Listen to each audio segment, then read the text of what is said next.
So around a month ago, I started practicing for the star badge to get the record on Mile High. And after tons of practice and this run here, I finally got it. So I'm going to go through the steps and show you how you can get your own star badge by setting a record on the same map. Get ready! Okay, so we're going to start by explaining each section of the map. And first comes the beginning section, which is everything from the start to the bounce pad. And it depends on your start. So there's a left start, and that's where you turn left by tapping left a few times, and then you cut drift right straight away. And it's important to get 2 quick boosts off that, and it's important to also make it as short as possible because you're just doing it for the boosts. So after that, you want to boost, then drift in the opposite direction, and quick boost immediately after that, and you want to repeat that. So the first 3 drifts, you want to get your first nitro, and then the next 2 drifts after that, you want to get your second nitro.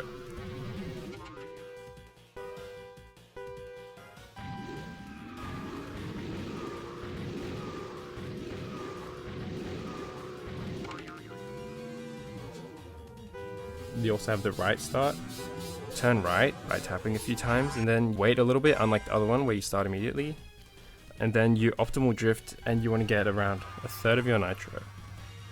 You want to use your quick boosts like the other one before and drift to the opposite direction and boost again, and then after 2 drifts you should have your nitro, and then after the next 2 drifts you should have your other nitro as well.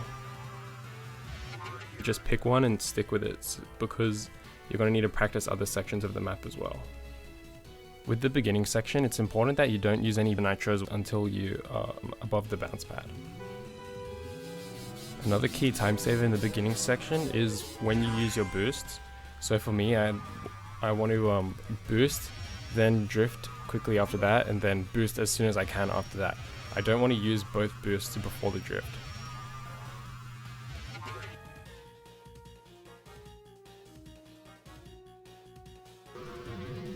Okay, so the next section is the raised U-turn, and you're going to use your first nitro when you land from the bounce pad. Then you want to drift into the curve, and you want to drift so that it sticks as close to the edge as possible. You can see my inputs here where I drift first to the edge. Then once I pass the halfway point, I use the left drift and I hold it down for quite a while to adjust my drift just to ensure I stay right on the edge. And I save time here by exiting the turn at the right time to avoid losing speed, adjusting my direction, or like almost falling off the track. On the end of the curve section, you just want to use another nitro when your last one runs out.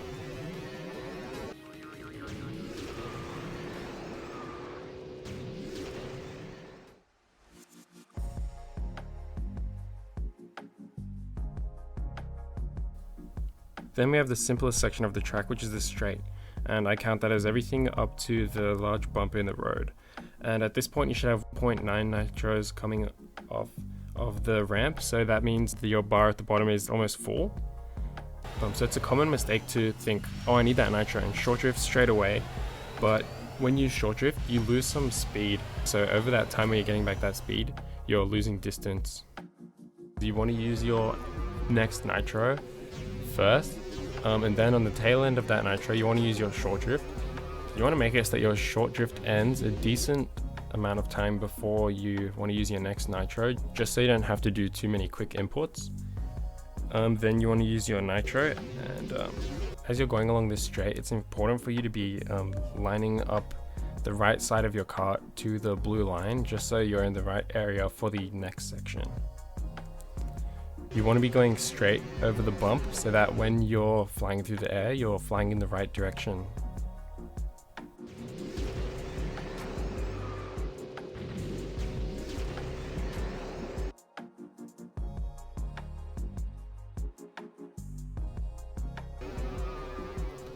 For the boost pad hairpin, as you're coming down off the jump, you want to turn into the corner, and then you want to drift so that you hit the boost pad.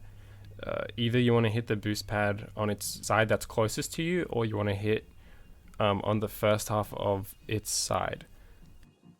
So then as you go over the boost pad, you want to hold down your drift so that you keep changing your angle as you go over the boost pads. so that when you exit the boost pads, you're exiting at the correct angle, which is facing about 15 degrees to the left. This section is probably going to take the most practice and the most time to get used to, but a lot of the time you're going to end up hitting the wall in front, or you're going to end up missing. But it's just the toughest section of the track, and so you need to put a lot of practice into it to get it right.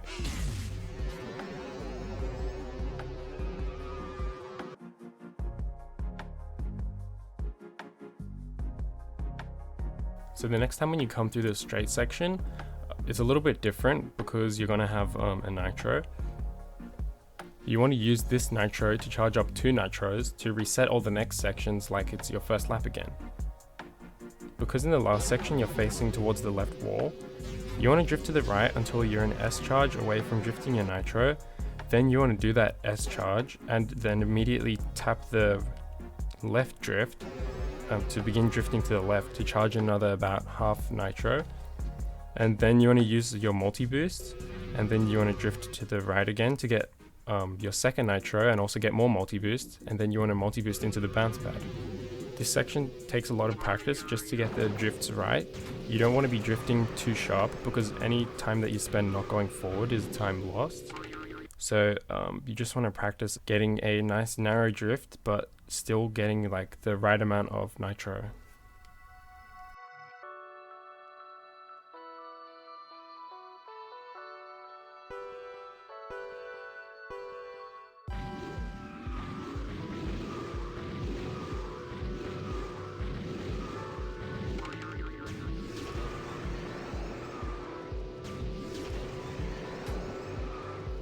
After that, you can pretty much finish the other sections of the track for the other laps, just the same as the first lap, but now with this new beginning section.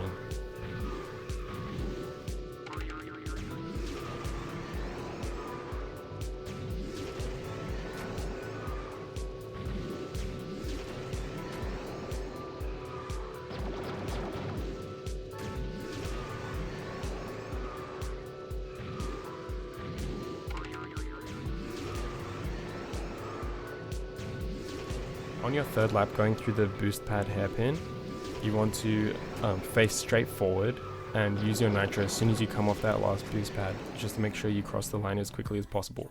Because if you're going in a diagonal line, you're going to have to cover a greater distance. Alright, that's all from me. Thanks for watching.